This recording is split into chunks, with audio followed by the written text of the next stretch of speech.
Ladies and gentlemen, welcome to the English Binh Phuoc radio, television stations and newspaper. And here are the headlines for today. President arrived in Seoul, beginning state visits to Republic of Korea. Prime Minister Phạm Minh Chính make field trips in Bạc Liêu province.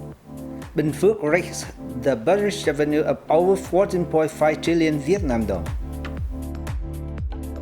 Ladies and gentlemen, Secretary of the Binh Phuoc Provincial Party Committee Nguyễn Xuan Phuc has chaired a meeting of the executive standing for the 12 provincial party organizations. Binh Phuoc's budget revenue in 2022 is estimated at over 14.5 trillion Vietnam dong, reaching 119% of the estimate assigned by the Ministry of Finance and 102% of the adjusted estimate approved by the Provincial People's Council. Exports recovered strongly, resulting in export revenue of an estimated $3.9 billion, up 12.28% compared to 2021. Total investment capital was estimated at more than 31.6 trillion Vietnam dong. Public investment capital was over 7.4 trillion Vietnam dong.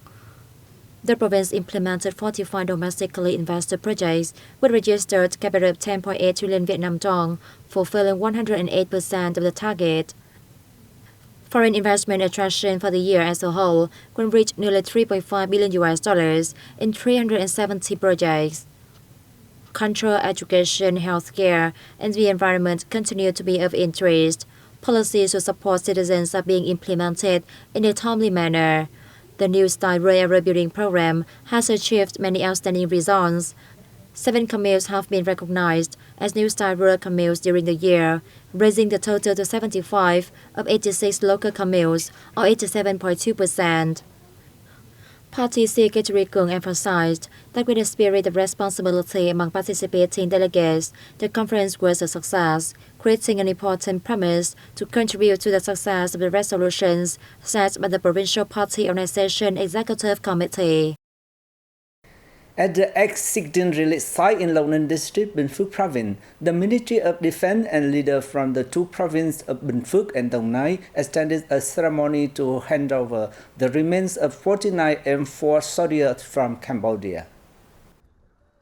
The 49 remains were soldiers from Battalion 125, the predecessor of the Cambodian Revolutionary Armed Forces, which was established on May 12, 1978, at Suoi Ram Hamlet in Long Giao Commune, Cam My District in Đồng Nai Province. Mr. Hun Sen, now Cambodian Prime Minister, was its commander-in-chief. During the performance of the mission, 49 soldiers of Battalion 125 died and were interred in Cam My District. Vietnam's Division 302, Military Region 7, and demolished the 49 soldiers cemetery and the site of Battalion 125's establishment into a spacious and well-visited historical relic, which became a symbol of the solidarity and attachment between the two nations and armies of Vietnam and Cambodia. General Sao So Kha, Deputy Commander-in-Chief of the Royal Cambodian Army, thanked Vietnam and Division 302, Military Region 7, for taking care of the graves and cemeteries of the 49 Cambodian soldiers.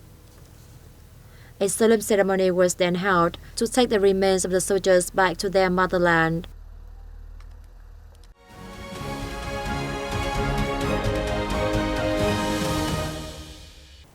Ladies and gentlemen, President Nguyen Xuan Phuc and a high-ranking delegation of Vietnam arrived in Seoul on December the 4th afternoon local time, beginning a state visit to the Republic of Korea. President Nguyen Xuan Phuc and a high-ranking delegation of Vietnam arrived in Seoul on December 4th afternoon local time, beginning a state visit to the Republic of Korea. Phoc's visit is made at the invitation of Republic of Korea President Yoon Suk Yeol. President Phuc and his entourage were welcomed at Seoul Military Airport by the Republic of Korea Foreign Minister Bac Giang, the Republic of Korea Ambassador to Vietnam Oh Jong-ju, and other officers of the Republic of Korea, along with Ambassador Nguyễn Vũ Tùng and the staff of the Vietnamese Embassy in the Republic of Korea, and representatives of the Vietnamese community in the country. President Phuc is the first foreign senior leader to pay a state visit to the Republic of Korea since President Yoon took office.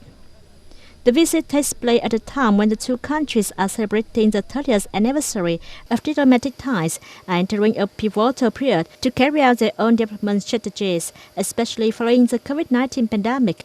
It is expected to usher in a new chapter in bilateral ties. Prime Minister Phạm Minh Chính on December the 4th made field trip to key infrastructure project in Bạc Liêu as part of his visit to the Mekong Delta province. Prime Minister Phạm Minh Chính on December 4th made field trips to key infrastructure projects in Bạc Liêu as part of his working visit to the Mekong Delta province.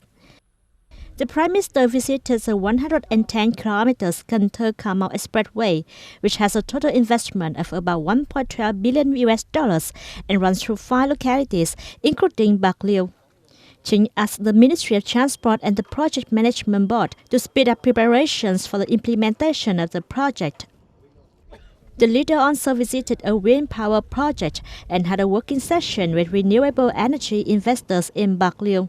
Chính affirmed that Vietnam has adopted mechanisms facilitating wind power development.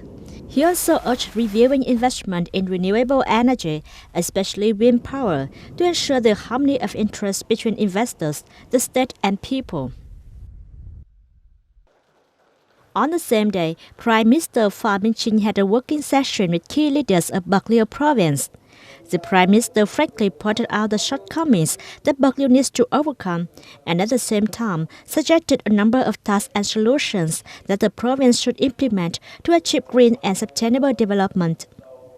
According to the government leader, Bạc Liêu needs to continue to develop the renewable energy industry, promote the processing industry associated with key agricultural products, and develop high-quality tourism associated with local cultural and historical traditions, among others.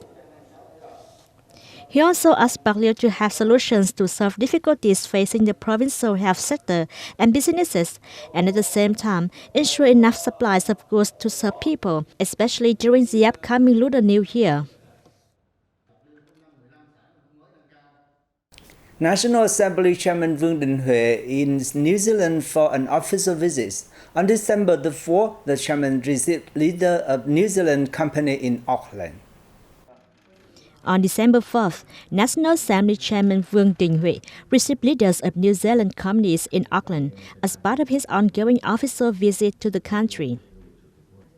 Hosting Mike Cronin, Managing Director of Cooperative Affairs at Frontiera, Chairman Huệ suggested the group study to expand cooperation and investment in Vietnam. Appreciating Vietnam's investment attraction policies, Cronin said he would work with the group's leaders to study Hue's suggestions on expanding cooperation and investment. At his meeting with Faisal Investment Group CEO John Faisal and Director of Viet River Holdings Limited Nguyễn Khoa, the top legislator welcomed businesses that have joined many networking activities between Vietnamese and New Zealand firms and directing investors in Vietnam. We recommended the businesses to propose to New Zealand government so that the two governments will soon sign an agreement on labor cooperation, creating a solid legal framework for this field. Fishery export rose in $10.14 billion as part of November this year, up 27% annually, said the Ministry of Agriculture and Rural Development. Of the above sum, crayfish and shrimps contributed $2.2 billion and $4.1, up nearly 62% and 15% year-on-year, respectively. Crayfish's sharp increase was thanks to the strongest annual surge in the product's average price, at 50%. Exporters have also seized an opportunity to increase their market share, created by the Russia-Ukraine conflict, which limits the supply of white fish.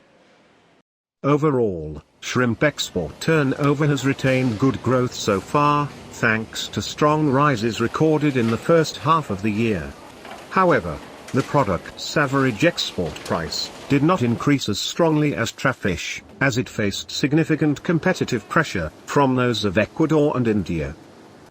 Tuna exports, notably, were said to certainly rake in $1 billion this year, marking a new record, according to the Vietnam Association of Seafood Exporters and Producers. And that's all for today on Bình Phuoc radio, television station, and newspaper news. Once again, thanks for watching and goodbye for now.